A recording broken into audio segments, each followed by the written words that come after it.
I love living in California. Some people think the state's gone to hell. They couldn't be more wrong. It's doing better than ever.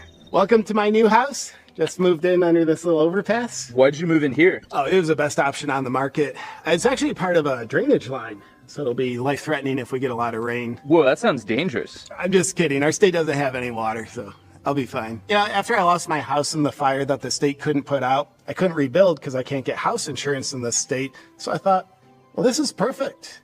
It's open air on both ends. Where's your bathroom? If you just walk out of the tunnel, you'll find a sidewalk up there we all use. It took forever to acquire this property. There were a dozen or so people that overdosed from fentanyl 7 months ago. It took the state that long for them to clean up their bodies? No, the state doesn't have that kind of manpower. It took that long for the rats to completely devour their corpses. But it's good to have it all cleaned up now. Honestly, California is better than ever. Why do you think 3 million people have moved out of California since 2020? Yeah, that doesn't really make sense. Maybe this state's gotten too good for them. Oh, and would you mind pulling your mask up over your nose? Okay, thank you. In California, we still care about slowing the spread of disease. Sure. Ah, I just stepped on a needle. Oh yeah, they're kind of indigenous around here. Speaking of disease, you probably just got one. I've heard people speak negatively about California decriminalizing crime. Well, robbery might not be against the law in California, but using plastic bags is. And I appreciate that. Now...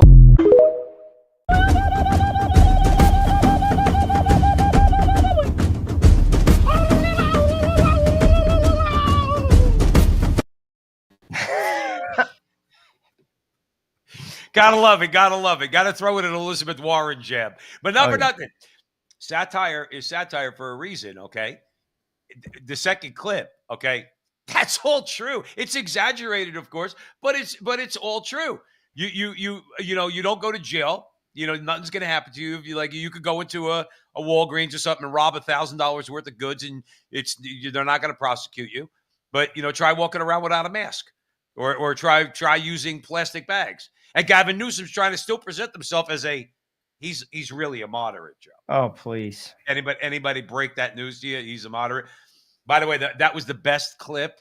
The best clip of the week was Macron getting mushed by his husband. That was the best clip of the weeks by far, because he's kind of like looking at the camera going like this. He got tagged. They got tagged on that. No, see, that's the upside of having cameras everywhere.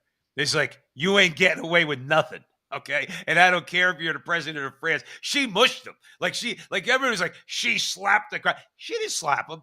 She gave him a good mush like this, like right into, kind of like pushed his face away. I keep saying she, but we know, according to Candace Owens, she is actually a he. Welcome to the front line with Joe and Joe, everybody. Joe Pasillo, Joe Rossinello going away in the breach. You know what I'm about to ask you. Wherever you are, hit the like, subscribe, and share. Help us out. We're across X, Facebook, YouTube, the whole 9 yards. So this has been kind of an interesting week. So the week ended last week with Trump saying the EU talks are going nowhere. We're putting a 50% tariff on them as of June 1st, okay? Then he comes out and says, all right, I'll give him to July 9th. All right, I'll give him to July 9th. Market's going like this, right? Media lying through their teeth, Joe. If there's going to be any sort of renaissance in this country, if there's going to be any sort of risorgimento or resurgence of some kind of sanity, the media's got to get straightened out. I mean, I know you agree with me on that. Oh, dude, I don't know. Well, it has to be through, I think, New York Times versus Sullivan. You have to hold them accountable. Money. As soon as they can get sued, they're starting to get sued a little bit. We've seen a few cases here and there, but that's the only way it'll get controlled. Yeah, but here's the thing. A lot of it has to do with, okay, you're able to basically say what you want. The real problem, of course, we mentioned it on the show a million times over the last few years since it happened. What happened with Nick Sandman, who rightfully sued CNN and MSNBC, ended up settling out. Okay. Thank God. Trump suing and winning, by the way. Yes. Trump sued, what was it, 2 years ago, a year ago? He sued CBS and got paid. Okay, or no, he's suing CBS. He's currently suing I think CBS. there's a lawsuit against 60 Minutes too going on as well. Yeah, so we know that they lie when they attack people personally. But what I don't understand, and I guess the only solution is the free marketplace of ideas. So as social media grows, and the more and more voices out there, big and small, and everywhere in between, guys like us, whoever it might be, pointing out their lies is the best way to go about it. And then what happens is when you point out their lies, what you have is you have a case like, let's say, for argument's sake, somebody, and we'll get into that later, like Jake Tapper, who now has to come out and basically own every one of his lies. And he's, of course, blaming others, okay, he's, for his lies. He was given the wrong information or some such thing. But when they lie about something that I know that is as plain as the nose on my face, like they're throwing people off of Medicare and Medicaid. Not cutting Medicaid in this package. There's a lot of misinformation out there about this, Jake. The numbers of Americans who are affected are those that are entwined in our work to eliminate fraud, waste, and abuse. And what do I mean by that? You got more than 1.4 million illegal aliens on Medicaid. Medicaid is not intended for non-U.S. citizens. It's intended for the most vulnerable populations of Americans, which is pregnant women and young single mothers, the disabled, the elderly. They are protected in what we're doing because we're preserving the resources for those who need it most. You're talking about 4.8 million able-bodied workers, young men, for example, who are on Medicaid and not working. They are choosing not to work when they can. That is called fraud. They are cheating the system. When you root out those kinds of abuses, you save the resources that are so desperately needed by the people who deserve it and need it most. That's what we're doing. See, here's the thing, and I'm going to throw it over to you. Disingenuous, dude. It's sick. What's that? It's just so disingenuous. On whose part? Oh, on the people say that they're cutting Medicaid. Oh, right. And that's what I'm saying. See, even Jake Tapper is forced at that point. Now, I didn't watch the whole clip, but he's forced at that point that he's got to shut his mouth because what Mike Johnson is doing, he's given a rationale for going after Medicare and Medicaid, and saying, look, you got all these people that should not, under any circumstances, get Medicaid. And then you have able-bodied Americans. There was the same argument with welfare. If you're able-bodied and you go get a job, you got to go and get a job. If you're disabled, that's one thing.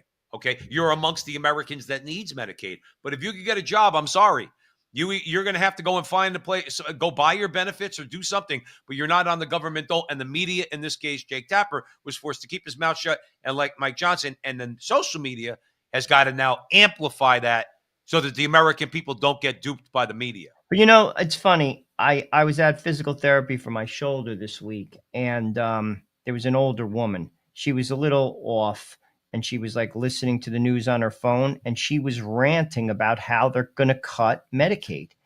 And no one really was paying attention to her. But the point is, people believe it, Joe.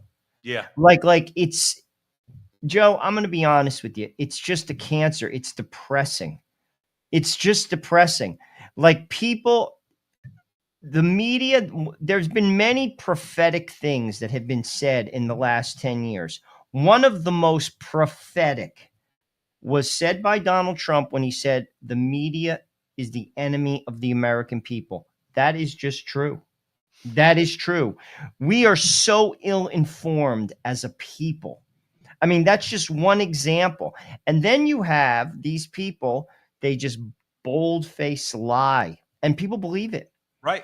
People believe it. Because the underlying statement, Donald Trump and the Republican Congress or the big, beautiful bill, they're going to cut Medicaid. Yes, that is a true statement, but it is not a yes-no proposition. No, you have to say why. They don't say why. They use it as a talking point, okay? And the woman you're talking about, who's ranting about it, okay, in the doctor's office, because she will not dig deeper, and she much rather listen to the Kardashians or watch all that nonsense on social media rather than try to learn something about what's going on. She's going to be oblivious, and she's just going to believe that one thing, which on its surface is true. There are cuts to Medicaid, but it's good and rightful cuts that need to happen because it represents fraud and abuse. And here's the thing. You can't tell these people anything. Like they'll go to their grave holding on to that. That's why, to be honest, it's like a lost cause. It's just sad. I mean, and then you talk about the big beautiful bill. I invite all people to listen to the Ron Johnson interview with Tucker Carlson. He breaks down that bill in a very good way, talking about the deficit. That bill is going to add, I think he said, for 10 years, $2 trillion to the deficit. Right. We're bringing in 5 trillion. We're basically spending 7. I don't So- understand how they No, can but do Joe, that. it's the end. Joe, it's the end. If the That's- Republicans can't get that through their head, Joe, then you're right. Then it's the end. It's the end. And you know, here's the thing. What Johnson's basically pushing for is just it's not even conservative. He says bring the spending back to pre-COVID. Yeah. Yeah. Pre-COVID. Guarantee you everything's going to be Don't fine. touch Medicaid. Don't touch Social Security. And I think he said, don't touch defense. And he even said, if we could, he uses the example of Clinton.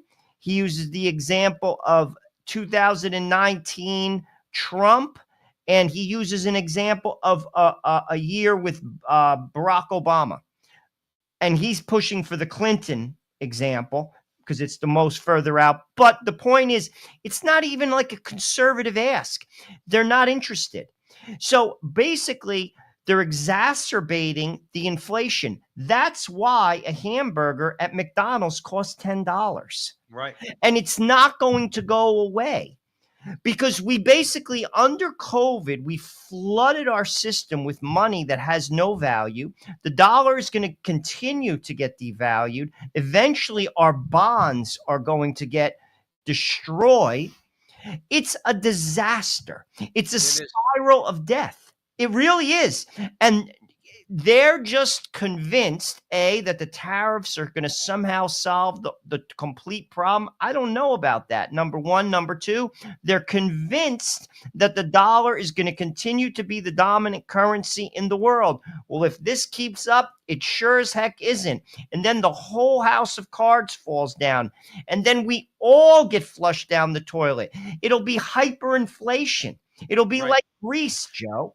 Joe, again, these guys make it seem like you and I and all the good people watching us at the front line with Joe and Joe don't understand this concept. The government brings in $5 trillion.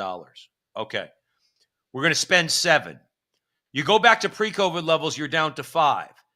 You throw in Doge, and even if Doge says $300 billion a year, and we know that it's a lot more than that, okay?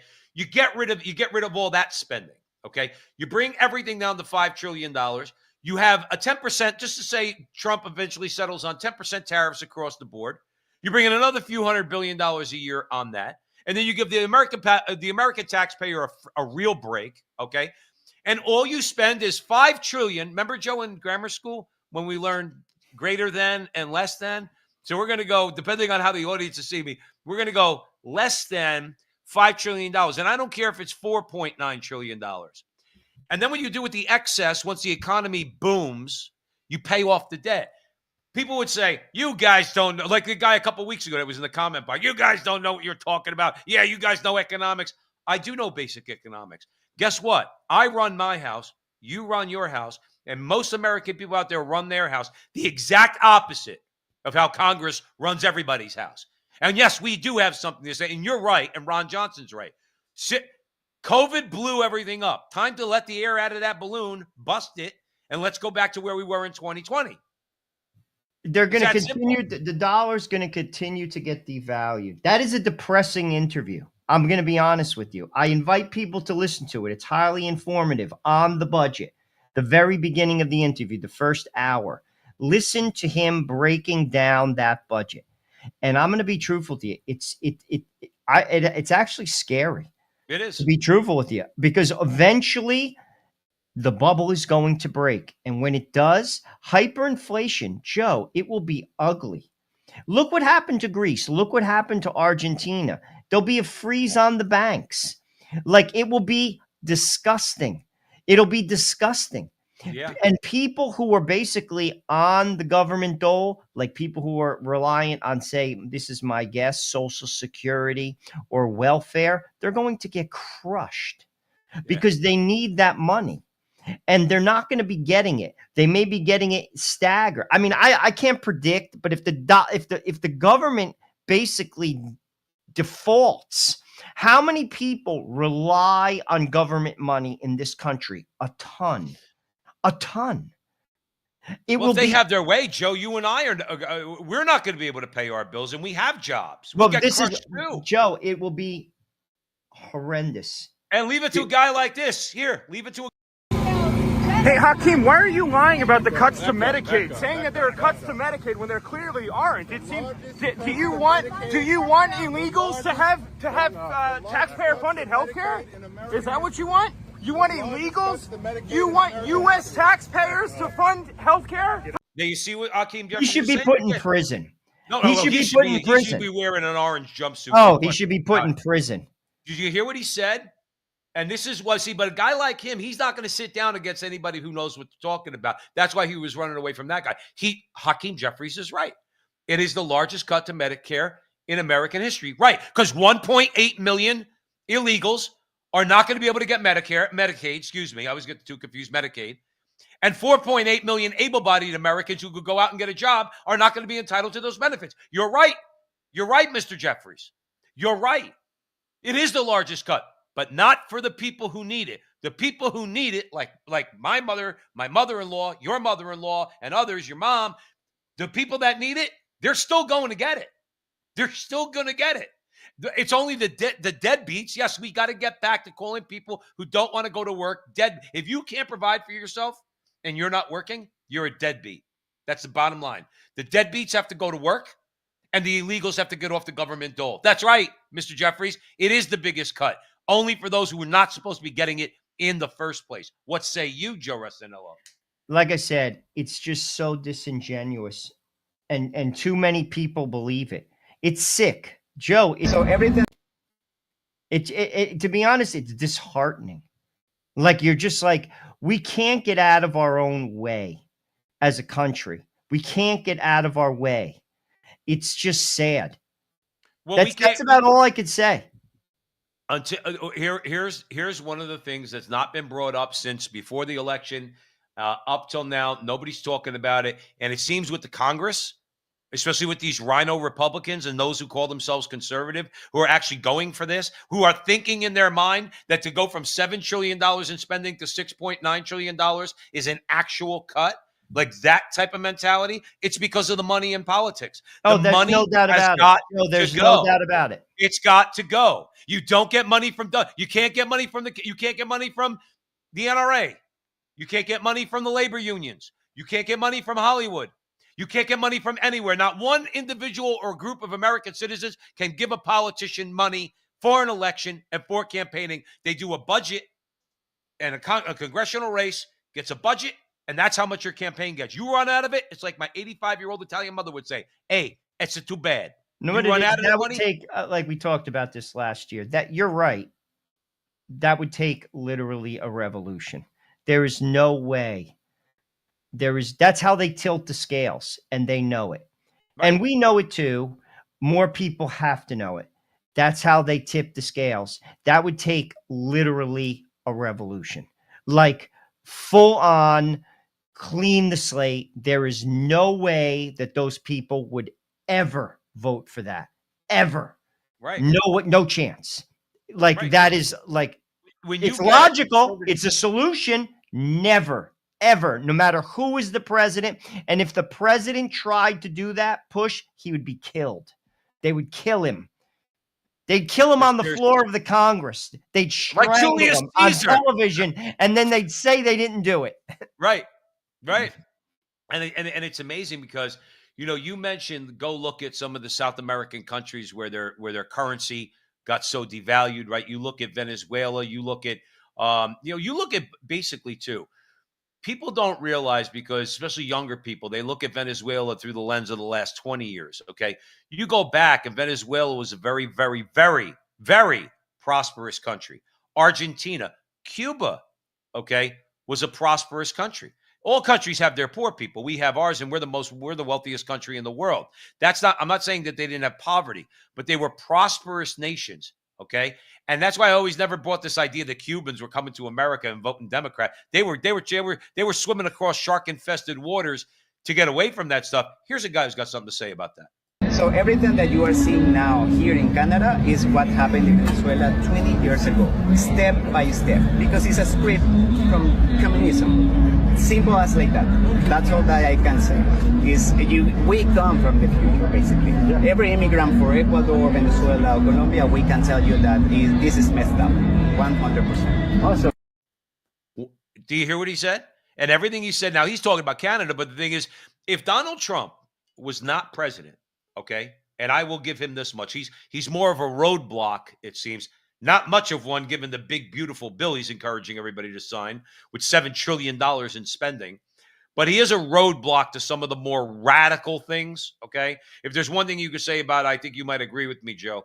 If there's one thing you could say about the big, beautiful bill, it's more kind of business as usual, but there are things like Medicaid cuts. They're implementing DOGE and twisting some arms to try to do that. But here's the thing. He's a roadblock because if Kamala Harris, who would never be president, it would be Obama would actually be the president, and Ron Klain and the rest of them, okay? We would be on the path of Canada. Canada's already on that path, and Venezuela is already down in that ditch, along with what that gentleman was saying when you look at some of the other South American countries. That's why El Salvador, that's why they had basically a nonviolent revolution in El Salvador. They got pushed to that point where the people, regardless of party, said, we can't do this anymore. We can't live. Canada's on that road and going there quick. And if we had Kamala Harris and the Democrats in charge, we'd be right there on their nipping at their heels. People don't understand that a default is real. And I'm going to give you an example of that. I think it was, and you guys could check it in the chat. I think 2001, Argentina went bust. The Argentinian peso before that was dollar for dollar with the US. Dollar for dollar. It went bust. They basically froze the banks. I was in Buenos Aires, I think 18 months after that for work. I was staying in Puerto Madero, which is I stayed at the Hilton, very nice hotel in a very nice section of the city. I went to arguably, they're known for steak, the best steak restaurant in the city. So picture Joe Pasillo works at a very good steak restaurant. The dollar obviously crushed at that point the Argentinian peso. This is to give people an idea of what can happen to a country. So I went into this steak restaurant. I spent 22 American dollars at one of the best steak restaurants in one of the biggest cities in the world and ate like a king. Picture in your restaurant. What do I get for $22, Joe? A napkin? You get one shrimp. That's what I mean. You get one shrimp. I get one shrimp. Okay. I ate on $22. That's how much inflation that their dollar just had no value. Our dollar crushed it. And this is what I'm basically saying. They were dollar for dollar with the US. So this is real, dude. It is like real. People think like it that can't happen. Well, it did. It happened, and it didn't happen too long ago in a country. It could happen here. It's happening to Canada. Regular people can't buy a house in Canada now. It's impossible. No. I got news for you. We're on that track here. Under Joe Biden's presidency, his leadership, the puppeteer, look at how housing prices spiked. It's like $150,000. That's a result of all the COVID spending. They destroyed the regular man. They destroyed us, dude. This inflation isn't just going to go away. Look at the prices at restaurants, like diners. I'm not talking about high-end restaurants. I'm talking about I'll give you another example. I went to Popeyes, dude. My kids wanted to get Popeyes. I got an 8-piece at Popeyes. Take a guess what that cost in New Jersey. $16.99. $35, Joe. For 8 pieces of chicken? My hand up. I'm not lying. No, I've been to that Popeyes. That's why I said $16.99. In Rutherford. $35 for 8 pieces of fast food chicken with 4 biscuits and 2 French fries. $35. $35. So this is what I'm talking about. That's all because of the spending. That's Right. all because of printing money. And that's what that guy's talking about. Canada has it worse. And now Carney's going to further crush you. I have nothing. We have a lot of people in our chat from Canada. I have nothing but sorrow and pity for the Canadian people. It's sad. And I got news for you. There are people on the sideline in America. They didn't win this time. They're waiting with bated breath to do the exact same thing here. They don't believe in the narrative of America, Joe.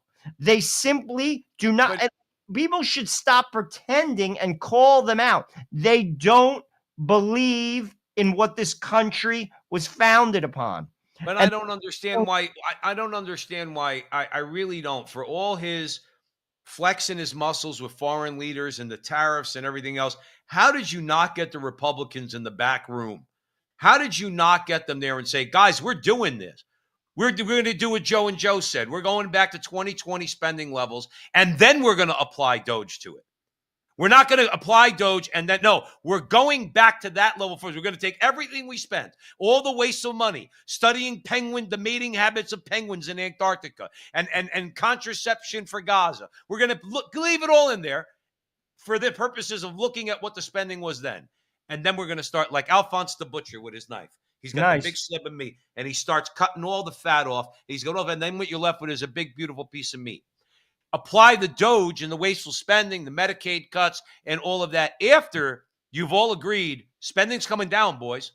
And tell your donors there won't be anybody to give them money to give their money to, because there will be no other Republican for them to give their money to, because the people are going to love you for what you did. Instead, Trump gave them a pass to worry about their donors more than he's. Speaking of Mike Johnson, I used to like the guy. I don't like him anymore. Oh, he's a shot. He just, to be honest with you, it's the job is too big for anybody, dude. It's like a tidal wave. I'll never forget when he took the job. You could Google it. Listen to the speech that he gave when he first got named speaker. I listened to it. Dude, you would have thought he was like Thomas Jefferson, John Adams. I was like, wow, that was really good. Right. It's like a cat and a mouse. The system is just, Joe, it's out of control. But Joe, I want to tell you something. I want to give you an example. Okay. In our lifetimes, example. Okay. When you have a plan and you've successfully sold that plan. Now, what did we have back in the 90s, late 80s, early 90s? You had disillusionment with the Democrats. They were starting to wane. You had the ascendancy of Rush Limbaugh on conservative talk radio, along with many others, by the way. But Rush was definitely the voice of conservative America. You had a groundswell. So you had the media because you had Rush. And then other media was affected by Rush, okay? And then in 1994, or before 1994, you had Newt Gingrich come out and said, this is what we're going to do. We have these 10 points, and we're going to call it the contract with America. And predictably, the left attacked them. The contract on America. You're going to rob the poor people and all the same crap you hear now. But here's my point. I'm painting a picture for you, Joe. You had the media in Rush Limbaugh getting the message out there. You had political will of Newt Gingrich to say, this is what we're going to do, and went out and took the House for the first time in 50 years up to that point. 50 years the House was not Republican. They took the House, and he was Speaker of the House. And you know what he did? He dragged Clinton to the middle. He forced Clinton and got 8 out of those 10 proposals signed into law. So I understand when you get down, because I get down with you, all right? We're brothers-in-law, and we think the same. I get very down over this stuff. But and I'm not saying you do this, but a lot of people can't get discouraged to think it's impossible for the simple reason that if Gingrich could do that, and now you don't just have Rush Limbaugh, now you have a whole host, thousands of people, Joe, out there speaking to millions of people every single day on social media. And all you need is a Newt Gingrich type of person to say, listen, everybody in the Republican Party, this is what we're doing, and do what you just said. This is what we're going to do for spending. This is what we're going to do. We're going to cut out this, cut out that, cut out that. We're not getting involved in any foreign wars. We're going to trim the Pentagon budget on top of it, okay? This is what we're going to do, and you guys better be on board. my larger point in telling the story, Joe Rossinello, I'm sorry I'm being long-winded, is that it's possible, but you need the political will to do it. Mike Johnson's not that guy. No, not at all. I think it comes down to people have to understand what's going on a little bit more. And that's why I definitely recommend people to listen to that Ron Johnson interview with Tucker. It's very informative on the budget. Listen to him break down the budget and what could happen if America defaults. Listen to that interview. Talk about how the dollar has devalued. He breaks that down in basically how much it's devalued in 25 years. Right. This is because basically inflation is a tax. It's a particular heavy tax on the working poor. Rich people don't feel it. If eggs go up $5 a dozen, a rich person gets 3 more dozen. They don't care. They don't even care. It's poor people. It's a tax. And that is what they're doing. They may not be taxing you with their right hand. They're taxing you with the left. They're basically waving something in front of your face and they're picking your pocket. And that is exactly what's happening. No. And it's going to destroy people. Destroy them, Joe. Well, my fear is that, and if you're just joining us here at the front line with Joe and Joe, thank you so much. You know, we go live Thursday nights, 9 o'clock Eastern time. We're across social media. So please, wherever you're watching this conversation, of course, if you like it, then help us out. Hit the like, subscribe, share, do all that fun stuff. And the thing is, what makes me disheartened is that Trump is supposed to be, and this is what I voted for, and I voted for a lot of things, and we're not going to get into it this week, but I voted to see some people under investigation like Adam Schiff and the J6 committee. I voted to see the Epstein list. We haven't seen that. There's no investigations. I don't care what they say. Until I see an investigation, Kash Patel or Pam Bondi, I'm not going to believe you either. I put my support behind you. I prayed for you, and you know what we get from you? Nothing. Okay. And you know what we're going to get from Donald Trump? Joe, this bill is business as usual. And my fear is the Republicans are going to go, that's a win for us. We got over that hump. Let's go back to business as usual. And Trump's going to go out there and brag about it. And guess what, Mr. Trump, there's nothing to brag about with this bill. You know, it's interesting. There's a clip out there, and I invite you guys to go out. And Elon Musk, he's not like forceful. He's basically saying this is not a good bill. No, that's out there. Google it. Because Trump went ahead and put Elon Musk he put him into the fire, and Elon was willing to do it, and to go in there with big balls and the rest of them, go apply the technology and go find out where all the waste, fraud, and abuse is. Trump put him in the fire, and he was willing to do it. He offered his services, and Trump said, go in there. And what did Trump do? He let the Republicans get away with not codifying the Doge cuts and all Doge cuts moving forward. Trump allowed that to happen, and Elon went, my time with the administration was great. I got to go back to running my car company and parking rockets, sending rockets to the moon and having parallel park on a tower and bring them back. And by the way, he'll say, and I got those 2 astronauts out of space that were up there for 2 years. In other words, and Trump's just going to go on like it's a victory. And I'm sorry, Mr. Trump, I voted for you. I voted for you 3 times. None of this is a victory. None of this is a victory. And you need to turn it into one as soon as you can. As soon as you can. Because I'm not getting a tax cut, it seems. Or I'm not getting the type of tax cut you promised. We're not getting any spending cuts. We know that. We just covered that for the last 10 minutes. So I wonder what's going to happen. But then if he lets us down on that, and I'm hoping that he does not let that go away, and somehow, some way, I don't know how he's going to do it next year. I don't know. The other thing is this. People who harass people, Joe, like, I don't care. I'll give you an example. I don't care where you stand. I do care where you stand on the Gaza-Israeli thing. I do care about the topic. Okay, but leaving that aside for a second. But one thing you can't do is you can't harass people. Like the clip of the Jewish kid at the UCLA campus. It was from a few months ago, where they're blocking him from going to class. And he's going, guys, they're blocking me from going to class. And it's the typical Antifa girls, guys that get the mask on. They don't show their face because they're cowards. They're like demons. Demons never show their face. They always cover up. You're not allowed to do that. You're not allowed to do that. Okay. And you're also not allowed to surround a woman with a child in her hand who's trying to get to a pro-Christian rally.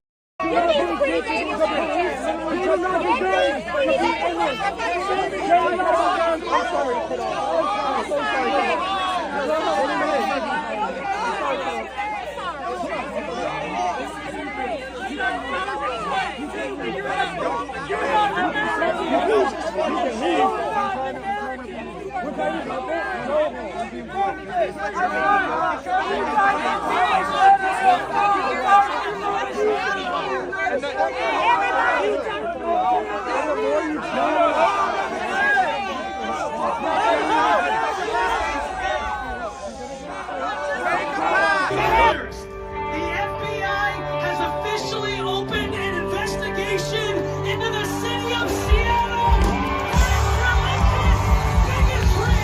That's how we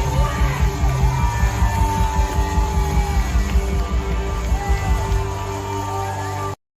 So the second clip is the rally that the lady with the baby in the first clip was trying to get to. Okay. Now, my hand to God, Joe, my hand to God, that the fat guy with the beard telling her to go home, like a typical leftist thug like him, a woman with a baby in her hand. I'm not going to say what I would do. Let me just say this: heaven help that guy if that woman is standing next to me. Heaven help him, because you can't do that. And now in that clip, in fairness, the cops eventually came and helped the lady get through. Okay. But if the cops weren't there, I don't know what I would have done. I'm going to say it wouldn't have been very nice. It wouldn't have been ended well for that guy, telling that woman who's exercising her First Amendment right, both as a Christian and as an American, okay, the right to peaceful association and protest, and the right to free speech. And he's telling her, go home, go home, go home. God help him if I was there. But thank God the cops didn't.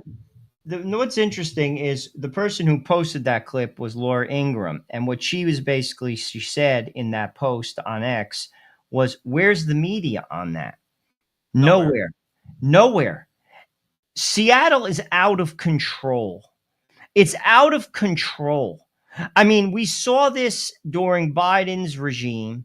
We saw this in the summer of 2020 in Minnesota. It's out of control, and it should not be tolerated. Right. Like, you don't get to do that. You guys have all sorts of protests, and they talk about domestic terrorists. You're the domestic terrorists. It's projection. It should not be tolerated. You get to have a protest. Well, so do we. And you cannot impose yourself against someone else's will, especially physically, because if you do, you go to jail. And the press doesn't cover it because the press is on their side. Right. That is the truth. Right. Just like all the churches that got burned in Canada and in France, they don't care. Right. No coverage, and they don't care. Joe, you like the thing is, it's not, again, far-fetched. When you think in your mind, well, how did Pravda exist for all that time? In other words, everybody knew that they were liars. Did anybody even listen to Pravda? Yes, they did. Yes, that was the official arm of the Soviet regime. Pravda the government gives them the message to send out. They go and send it out. Of course, Pravda was the official news agency of the Soviet Union, and they spread the propaganda of the party. These people do the same thing. But if you told them, you said, you act an awful lot like a Marxist. Oh, there you go, you Red Scare people, McCarthyites. McCarthy was right. That's another thing that none of them ever wanted to be. McCarthy was right about all of them. They're supposed to be fought against. They're supposed to be pushed back against. They're supposed to be shut down. They're supposed to be exposed. And thank God for social media. And that's, again, we'll say it for the millionth time. That's one of the main reasons why they can't stand Elon Musk. At some point in the future, just on the purely viewership level, okay, not any other features like Meta has, Meta Business and Google and this, just on the basis of information, X is going to surpass all of them, because at the end of the day, people don't want Pravda. At least we have some sort. Look, our video from a couple weeks ago was a bunch of guys on X calling us all sorts of names. All right. My attitude is this. Okay.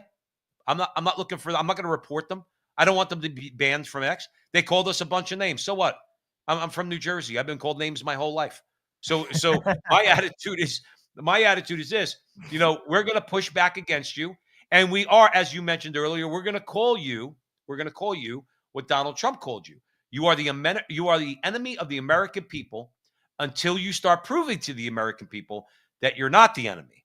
And now here's a guy who's might be actually getting that lesson. I went on a left-leaning podcast that shall remain nameless, and we were talking about my kids because I think they were both people without kids. And they asked me about my son, and I said he was, he's a football player and he wants to be a policeman. And their joke was about my 15-year-old son. Oh, how does he feel about minorities? Like the idea that he wants to be a policeman, therefore he's racist, my son. And that was the big laugh. And then I got dragged in the comments and all that stuff. And I thought to myself, this is why you fuckers are losing elections. 100%. Like my football playing son, who has no political views. He's 15. He thinks about World War II and gaming and playing linebacker. That's his world. You're deciding he's a racist because he wants to be a cop. And why does he want to be a cop? He wants to be a cop because he wants to help people, and he thinks that's the best way he can help people. And that's how the Democratic Party talks to men, not just white men, but men. And I get the idea that they thought Tim Walz could, what's the term he used? Code switch or something? He thought that he could translate the Democratic Party values because he hunts and fishes and owns a gun and was in the army and drinks a beer. At least there was an attempt, but I find it just insane. With you, when I came across that, it's one thing to pretend and write that book. Maybe he's living in a delusion. It's possible. I don't know what's in his head. Maybe he actually believes he's a journalist and he wrote that book to expose something that he was a part of. I don't know. No one's buying it who has any objectivity. But I am shocked that he did that clip, because I'm going to tell you this. The Democrats, especially the leftists in that party, and they are leftists, eat their own. And that is a condemning clip. That, in my opinion, that is not going to basically go over well. And they eat their own. And maybe it touched a nerve because they said something about his son. It's possible. Maybe he feels, I'm rich enough. I don't care. But that is career ending, in my opinion, in their world, because he's a part of their world. And that is a harsh statement. What do you think? My first impulse when you sent that to me was, all right, Jake, welcome to our world. Welcome to our world. But you pushed the party line for all the time that you were on the air. You pushed all the lies. You belittled people. You prejudged them the same way the people that you're describing in that video are prejudging your son. You prejudged people who didn't want to get vaccines. You prejudged people who said, I'm listening to different people on COVID, not you. Welcome to our world, Jake. And I'm sorry, I'm not forgiving you. I want a mea culpa, a public mea culpa, where you come out in social media or somewhere, and you have to come out and say all the ways that you lied to the American people, and pertaining to that video, all the ways that you judged the American people, the same way you're complaining about now. You say, well, you effers, this is why you effers lost the election. They lost the election because of people like you, Jake. And now you want to blame them? Listen, I would have been the first one that would have been skeptical when St. Paul converted. I said, that guy? You want me to walk around with that guy and go to Corinth and walk all over the freaking Roman Empire? He killed so many people. He persecuted so many people. Do you want me to believe him? But then at some point, because of his actions and his words, that people began to believe Paul's for real. He's the real deal. I'm in skeptical mode with Jake Tapper. Oh, dude, I don't even. Jake Tapper gives a sincere, heartfelt, convincing mea culpa, describing all the ways that he has sinned against the American people as a member of the media. I'm not believing a word he says. Oh, I don't even for a second think that he's red pilled. I mean, like a guy who I do think has changed a little bit his tune. He's still, I disagree with him on a lot, but I think he's trying, is Cuomo. Cuomo got sacked and he was out of work for like, I think 2 years. Chris Cuomo. Yeah. I think he's trying, and I give him credit for that on News Nation. I'm not saying, him and I are going to see the world on the same plane. By no means we don't. On some things we would agree with, but he's trying, and I give him credit for that. But it took a kick in the ass. In plain English, they dropped him like a hot potato. He was making big money, and then he, went. And I mean, and I think it was probably a big ego knock too. You're the big guy. You're making probably $4 million a year for a number of years. You have that lifestyle, and then you're out. And then basically, he couldn't find work. This is from what I've seen him on Tucker twice. It wasn't that easy. And to be honest, he was suffering from depression. So I think he went through sort of like some trauma, and he's come out the other end. And frankly, he's trying. Jake Tapper, I'm just shocked he actually would do something like that. Actually, I'm shocked, because that's a career-ending statement. Now, and he strikes me as a guy that has his finger on the pulse of, I know what I have to do to make money. Do you know what I'm saying? Right. He gets it. Some people get it, and he does get it. And that's a statement. That's not what you do if you want to keep making that $5 million a year check at CNN, because that's who pays your bills. His people that watch him see something like that, and they cringe. They cringe. Too. A lot of it you could chalk up to money. And again, we look at it from a point of view, a couple of working guys.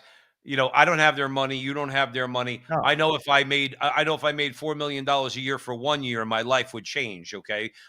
I'm not going to keep pursuing, money becomes, for me, I'm not saying that for me, money would become a lot less relevant if I had $4 million, because I don't have to wake up every day and worry about having to go out and make another dollar if I'm working for CNN or if I'm working for Fox or whatever the case might be. My larger point is this. I think with these guys, and again, I'm going to defer to you. I'm not yet on Jake. I'm with you on Jake Tapper. Okay. I'm not going to believe he's sincere yet for a second. And I will defer to you with Chris Cuomo. He seems to have changed. I certainly in my heart have softened towards him. I couldn't stand him at one point for the same reason I can't stand Jake Tapper, because Chris Cuomo also towed the party line. He also refused to go against his masters over there at CNN. My point is, but one thing that they are addicted to, and I can understand this, so it's not necessarily a criticism. I'm certainly not judging them, is relevance. They want to be relevant. It might not be so much for the money, but they want people to listen to what they say. You and I want people to listen to what we say. I'm not judging them for that. That could be the angle. You may be right. I mean, I don't know his heart. And just like, what's his face? Newsom, anyone who buys that is friggin', I got a bridge to sell you. But to your point, that could be the angle, that they see that same thing with the senator from Pennsylvania. We've talked about him on the show a number of times. They understand that people have now, basically many people in the country have red pilled, and they don't want to hear it anymore. So to your point, maybe that's the angle. Maybe Cuomo is sincere. I like to think he is. Tapper, on the other hand, to be truthful with you, that book is, if you ask me, it's an insult. It's a slap in the face to the American people, because he lied and carried the water for Joe Biden for 4 years. That's irrefutable. Right. It's on tape. So, I mean, that book is just a laughing stock.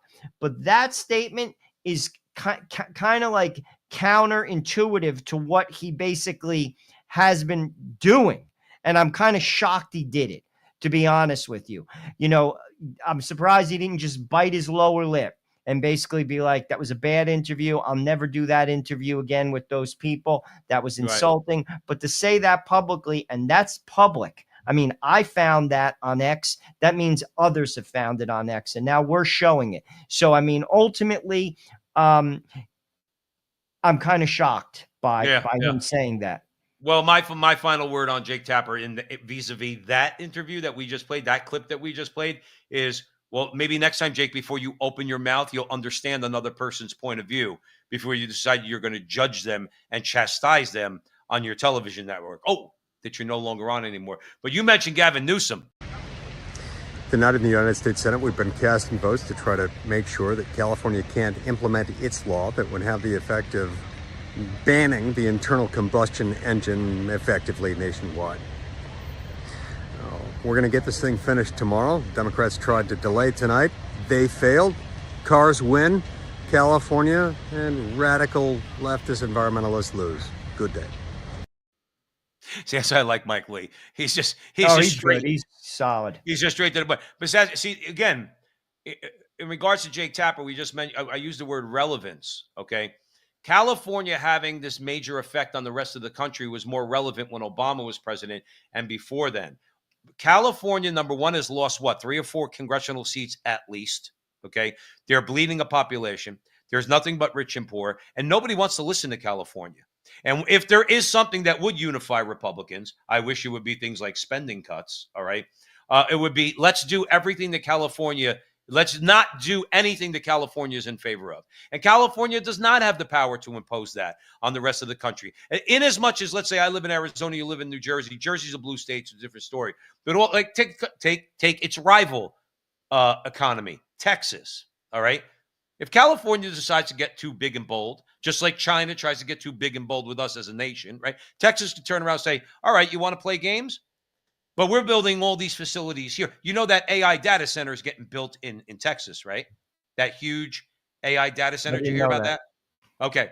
And it involves really ramping up AI and taking it to a whole new level. That's Texas. Leaving aside all the oil that's in the ground and everything else. What is California going to do to Texas? How is California going to impose anything on the rest of the country without Texas having something to say about it? They're not. They don't have the relevance. Gavin Newsom thinks he could do it.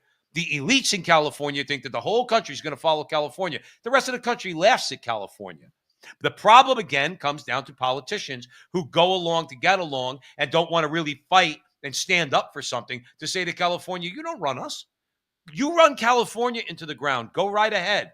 Bleed all the people you want when they move to Arizona and Nevada and other states and Wyoming and Texas and Florida and Tennessee. They're going to move to all these other states and they're going to leave you. And then you're going to have no tax base.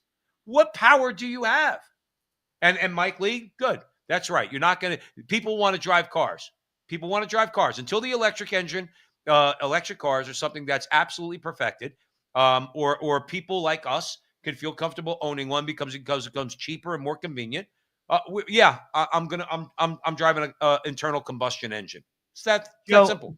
Couple things for all the regular people, because obviously, if you're a billionaire that lives in Menlo Park, which is right outside of San Francisco, it doesn't matter. None of this matters. You could afford no matter what they throw at you. You're a regular person. We had on our interview show on Veritas Catholic Network, we had Father Fessio, who runs Ignatius Press. Father Fessio lives in the San Francisco Bay Area. He told us the last time he was on the show, which was probably about maybe 6 months ago, gas was $9 a gallon in the San Francisco Bay Area. Now, if you're not living in Menlo Park, you're not like some tech engineer making big money, you're a regular person. You drive a bus. You work for UPS. You're a cop. Your wife's a teacher. Your wife's a nurse. Whatever. There is no way that you can survive. Let me just put that out there. That's now. They ban gas engines.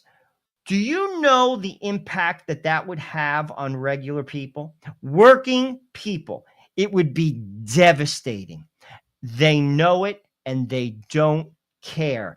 And any person that is not super rich or frankly on the dole, and that's where they want you because then they can control you, and that's why they brought people in from the southern border. Don't be fooled for a moment. If you're a working person, call yourself whatever you want to call yourself, pronoun wise, whatever, Democrat, Republican, and you vote for that, you're sick. You're slitting your own throat. You will be in the poorhouse. Yep. And I, for the life of me, cannot understand how people can't see that or would do that to themselves. They're already paying $9 a gallon for gas. You get rid of that engine, how that's going to affect heating, how that's going to affect the supply chain, how that's going to affect the cost of basic goods will obliterate the middle class. And yet, for the life of me, I can't understand how anyone can't see that or would vote for that if you're not uber rich. Right. It's sad. Actually, it's schizophrenic. It's schizophrenic. I don't know what to say. See, the thing is, it's so outlandish. That's why I always say that the elections must be rigged, because four families basically run California. Everybody knows that now. Okay. And Newsom's part of that. Pelosi's part of that. The Gettys are part of that. I think it's the Davises too. I forgot the fourth. They run the state of California. They control everything. And the only way they could do that is because they probably control the elections. I'm sorry, because you're calling it schizophrenic, and I believe you. I believe you. And I think most people in California agree with you, except the weirdos. Okay. And they're not all weirdos in California. All right. They're not all weirdos. Then you have to say to yourself, look, we're going to bring it to an end here. But I would tell you this, the way it worked out, it proved the point that we've been saying for so long. How long did we say on this show, going back to 2018, how long did we say Florida is not a blue state? Florida is not a purple state. They're lying. They have the election rigged. Soon as DeSantis straightened out and implemented election reform, I'm going to say it for the 50,000th time on the front line with Joe and Joe, we found out that Broward and Miami-Dade County went red, and not just a little red either. And we find out Florida is not a purple state. It is a deep red state, because you can't convince me that the Cubans living down in South Florida would vote for the Democrat Party because their grandfathers are the ones that escaped Castro and went there to begin with. You cannot convince me that their kids are so far gone that they're going to vote Democrat. Some of them have, but not many. Okay. And what did we find out when the elections or reform was implemented? We found out that Florida is a deep red state. Now, I'm not saying California is a deep red state, but what I am saying is California is not a deep blue state, number one. And they're not a state that would go for some of the insanity that you were just describing and Mike Lee was describing in that clip about abolishing the internal combustion engine, because most people in California are working people. You said it right, that it would kill them. They're not going to vote for this, but why don't they have any power? Because election laws are not how they're supposed to be in the state of California. The state is rigged, just like New Jersey is rigged. Just like New York is rigged. New Jersey's rigged because Phil Murphy couldn't get elected dog catcher, yet he's the governor of New Jersey. Kathy Hochul could not get elected dog catcher, but she's the governor of New York. Because in the major metropolitan areas, everything is corrupt, especially the elections. And that's why they could get away with this insanity. You straighten out the elections, you straighten a lot of this stuff. Joe, you straighten out the elections, you'll straighten out a lot of what we were talking about earlier, where incumbent Republicans just can't rely on getting a seat. They actually have to get primaried, and in which case they would. Joe, I'd run for Congress here. I would. I'd just go and do it for the hell of it. I would open my big mouth just to try to shake things up a little bit. And there's a lot of other people that would. Say I might lose, but I'm going to shake it up a little bit. But anyway, the elections are going to be supposedly, I'll give you the final word, supposedly they're working on some sort of federal legislation. Did you hear that? I didn't. And I'm glad you brought up the elections. How that hasn't been the number one. That's the first thing I would have done. What Trump has to do is what Obama did. He has to basically push the dial with regard to legislation. Write an executive order basically changing the election laws. And let me just lay this out. As a result of COVID, this is pre-COVID, 30% of Americans voted by mail. After COVID, 70%. France recently backed away from that. And they said because it was a situation that could result in fraud. Look that up. There's been a bipartisan study. I've said it a million times. By the way, you can't find that on the internet anymore. I've looked for it. Jim Baker, Jimmy Carter, that talks about how voting by mail also could be utilized to commit fraud. Now, 70% as a result of COVID, and it never changed back.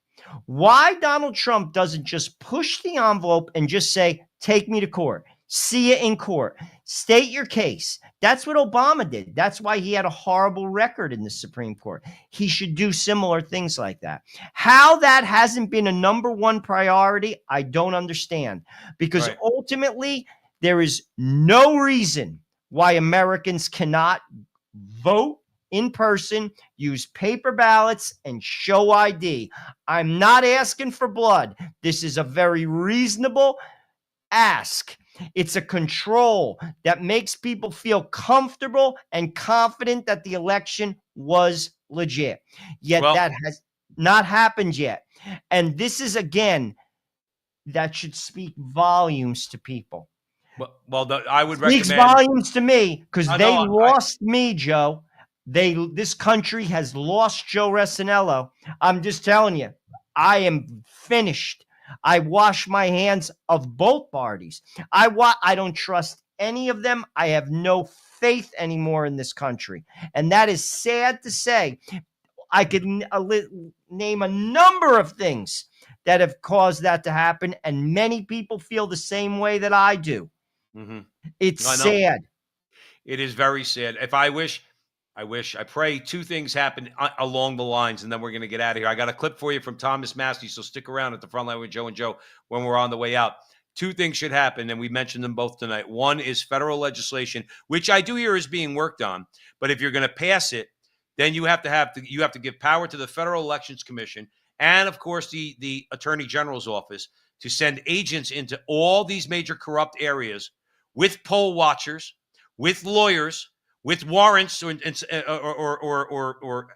authorization to be there from a judge where they're looking at every single ballot that's leaving the place, the polling place, coming into the counting room, and everything is legit and everything is above board. If they pass it and don't enforce it, it's not going to mean anything. So they got to pass that, and they got to get money out of the elections. We want to thank you so much for joining us at the front line with Joe and Joe. You're also very loyal to us, and we're not just saying it. We love you very much, all of you, Robert, Mary, Antonella, Gladys. Haven't seen you in a while, Gladys. Robert's here and a bunch of others. So we thank you, Paul. So we want to thank you all for being here at the front line with Joe and Joe. Remember, we go live Thursday nights, 9 o'clock Eastern time. And on all of our social media pages, we have our great interviews that we do for the Veritas Catholic Network with quite a variety of people and a variety of topics that we think you're going to find interesting. So we would encourage you to take a look at our social media pages. And if you like what you see, like, subscribe, share, do all that fun stuff. Thanks once again. We'll see you next Thursday night. Actually, no, Joe, I'm actually flying to New Jersey next Thursday night. So I'm not going to be going on next Thursday. So we'll see you in a couple of weeks after my vacation. But nonetheless, thank you once again. And remember, until the next time, that our conversation is your conversation, and that conversation is going on everywhere. We'll talk to you soon. About the blowback from Trump allies from the MAGA base for voting no?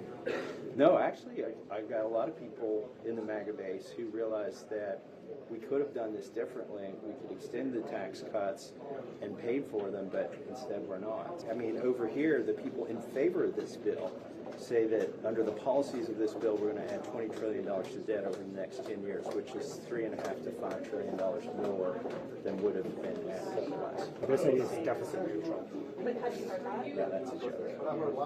It's a joke.